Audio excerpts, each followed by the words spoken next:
ഹിമാചൽ പ്രദേശിലെ ബീർബിലിംഗിൽ അവിടെ മലകയറ്റത്തിനിടെ പ്രിയപ്പെട്ടവരുടെ ജീവൻ നഷ്ടമായി.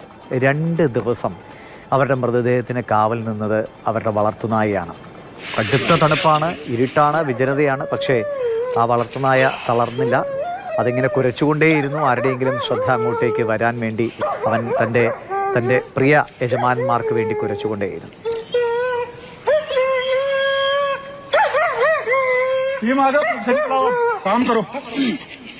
അഭിരാമി മോഹനുണ്ട് നമുക്കൊപ്പം. അഭിരാമി, ഈ നേരത്തെ നമ്മൾ കുറച്ച് സുഹൃത്തുക്കളുടെ സ്നേഹത്തോടുള്ള യാത്രയപ്പിനെ കുറിച്ചാണ് പറഞ്ഞെങ്കിൽ ഇത് ഒരു മിണ്ടാപ്രാണി.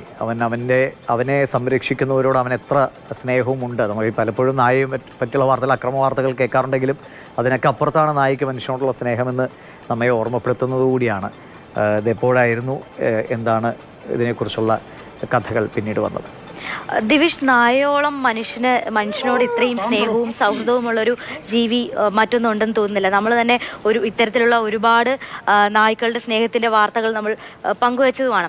ഇത് ഹിമാചലിലെ ബിർബിലിംഗ് എന്ന് പറയുന്ന ഒരു സ്ഥലത്തേക്ക് ട്രെക്കിങ്ങിനായി ഒരു 4 അംഗ സംഘം പോവുകയാണ്.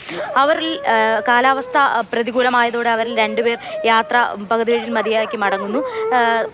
പഞ്ചാബ് സ്വദേശിയായിട്ടുള്ള അഭിനന്ദും പൂനെ സ്വദേശിയായിട്ടുള്ള പ്രണിതിയും ചേർന്ന് യാത്ര തുടരുകയാണ്. അവർക്കൊപ്പം അവരുടെ വളർത്തുനായയായ ജർമ്മൻ ഷെപ്പേർഡ് ഇനത്തിൽപ്പെട്ട ആൽഫയും ഒപ്പം കൂടുന്നു. ഈ യാത്രക്കിടയിൽ ഇവർ 2 പേരും ഒരു അപകടത്തിൽപ്പെടുകയും അവർ മരണപ്പെടുകയും ചെയ്തു. ഇവരുടെ ഈ മൃതശരീരത്തിന് അരികിൽ നിന്ന് ആരെങ്കിലും ഇവരെ രക്ഷിക്കാൻ എത്തുമെന്ന പ്രതീക്ഷയിൽ ആ നായ ഓരിയിടുന്നുണ്ട്, അത് കുരയ്ക്കുന്നുണ്ട്. വളരെ നിസ്സഹായനായി ആ നായ കരയുന്നുണ്ട്. ആരെങ്കിലും ഒരാൾ ഇവരെ രക്ഷിക്കാൻ എത്തുമെന്ന പ്രതീക്ഷയിൽ തന്നെയായിരുന്നു ആ നായ. 1-2 മണിക്കൂറല്ല, 48 മണിക്കൂറാണ് എങ്ങോട്ടും പോവാതെ ആ 2 പേരുടെയും അരികിൽ നിന്ന് ഈ നായ ഇങ്ങനെ കരഞ്ഞുകൊണ്ടിരുന്നത്. കൊടും തണുപ്പാണ്, ഭക്ഷണമോ വെള്ളമോ ഇല്ല.